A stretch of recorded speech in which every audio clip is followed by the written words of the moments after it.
আপনারা কি চিত্রকূট বানাতে চান? দেখেন আমি বানিয়েছি ঘরে, আপনারাও এমনি ঘরে বানিয়ে নেবেন। গণেশ পুজো আসছে, আপনারা যদি বানাতে চান তাহলে আমার ভিডিওটা পুরোটা দেখেন। আমি আপনাদেরকে একটা কেটে দেখাচ্ছি। এই দেখেন কত সুন্দরভাবে রস ঢুকেছে, দেখেছেন? এইভাবে বাড়িতে বানাবেন, দেখেন কত সুন্দর নরম হয়েছে। আমি দুধ, ঘি, মাখন কিচ্ছু দেইনি, শুধু তেল দিয়ে বানিয়েছি। এইভাবে বানাবেন, দেখেছেন এত সুন্দর হয়েছে মিষ্টি। আপনারা একবার বানিয়ে ট্রাই করে দেখবেন। আজ আমি চিত্রকূট বানাবো। আপনারা দেখেন এখানে 250 গ্রাম ময়দা আছে, অল্প একটু নুন দিচ্ছি, অল্প চিনি দিচ্ছি, মানে 50 গ্রাম মতো, চুটকি ভর মিঠা সোডা, অল্প একটু কালার ফুড দিচ্ছি। মিষ্টি কালারে যায় বিরিয়ানিতে, ওই কালার ফুটই দিচ্ছি আমি। 50 গ্রাম তেল দিচ্ছি, বিনা দুধ বিনা ঘিয়ের আমি বানাচ্ছি, তেল দিয়ে, সাদা তেলে বানাচ্ছি আমি।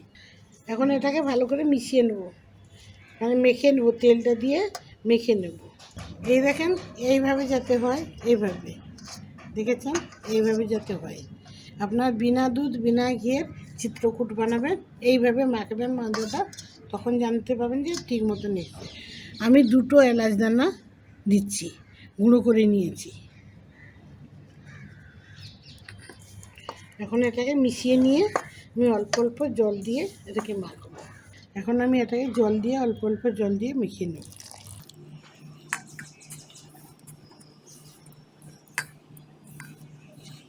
বাইরে বসে আমরা বানাচ্ছি, বাইরে ভালো মৌসুম করেছে, মেঘলা মেঘলা আছে, তাই আমরা বাইরে বসে বানাচ্ছি চিত্রকূট। এ দেখেছেন একটু কালার ফুট দেওয়াকে কত সুন্দর কালারটা এসছে। এটা বানালে যখন বানানো হয়ে যাবে, রসে ছাড়া হবে, তখন দেখতে ভালো লাগবে, তার জন্য কালার ফুটটা দেওয়ার জন্য। আমার এটা হয়ে গেছে মাখা, এখন আমি এটা ঢাকা দিয়ে রেখে দেবো। কমসে কম আধ ঘন্টা থাকবে ঢাকা। আধ ঘন্টা পরে এসে গেলাম, এখন এটা দেখছি, হ্যাঁ সুন্দর হয়ে গেছে। এখন আমি এটাকে বানাবো। এখন এটা আমি ভালো করে মেখে নিলাম, এখন বানিয়ে আপনাদেরকে দেখাবো। এটা আমি সরিয়ে অন্য জায়গায় রাখছি। এইভাবে আপনারা বানাবেন, দেখেন আমি আপনাদেরকে দেখাচ্ছি কেমনভাবে চিত্রকূটটা কীভাবে করে।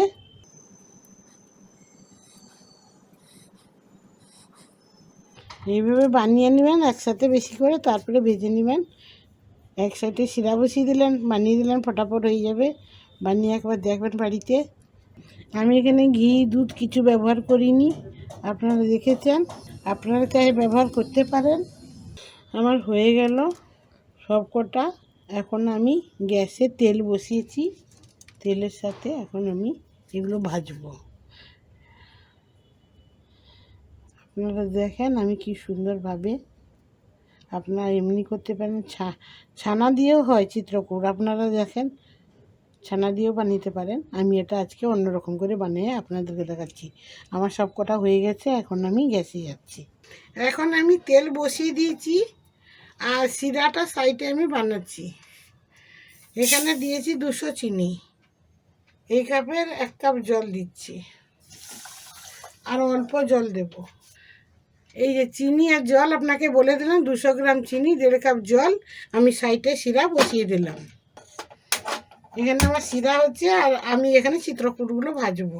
এখন একে একে আমি এখানে তেলে দিয়ে দেবো, কম আঁচ করে এটাকে ভাজতে হবে। হ্যাঁ, চিত্রকূটটা এখন আমি উল্টিয়ে দেখবো কেমন হচ্ছে। এই যে দেখছেন ফুলছে কেমন। এখন আমি এগুলো উল্টে দিচ্ছি। কম আঁচে ভাজলে ভালো মতন ভিতর অবধি হয়। যখন রসটা ঢুকবে তখন দেখবেন যে কি সুন্দর রস ঢুকবে। আপনারা দেখেন এইভাবে বানাবেন বাড়িতে। আমার শিরাটাও ফুটছে ভালো হতে, শিরাটা আর 5 মিনিট মতন হবে। আমি এখন শিরাতে 2টো এলাচ কুটে দিয়েছি, হালকা করে একটু করে দিচ্ছি। আর এগুলো আমার এখন হয়ে গেছে, আর 1 পিঠ করে ভাজা হবে। এগুলো লাল করে ভাজা এনে দেখতেও ভালো লাগবে, খেতেও ভালো লাগবে, রসটাও ভালো করে ঢুকবে, তাই আর একটু লাল করে ভাজা হবে, ব্রাউন হলে ভালো লাগবে দেখতে। এগুলো আমার হয়ে গেছে, এখন আমি তুলে নিচ্ছি। এই দেখেছেন ভাজা হয়ে গেছে, এগুলো আমার তুলে নিচ্ছি। এখন আমার সিরাপি ওদিকে হয়ে গেছে, এখন আমার শিরা হয়ে গেছে, শিরাটা আমি নিয়ে এসেছি। এখন আমি একে একে দিয়ে দেবো, এখানে রসটা ঢুকবে। কমসে কম আধা ঘন্টা এটাতে থাকবে, আধা ঘন্টা থাকলে পুরো রসটা ওর ভেতরে যাবে।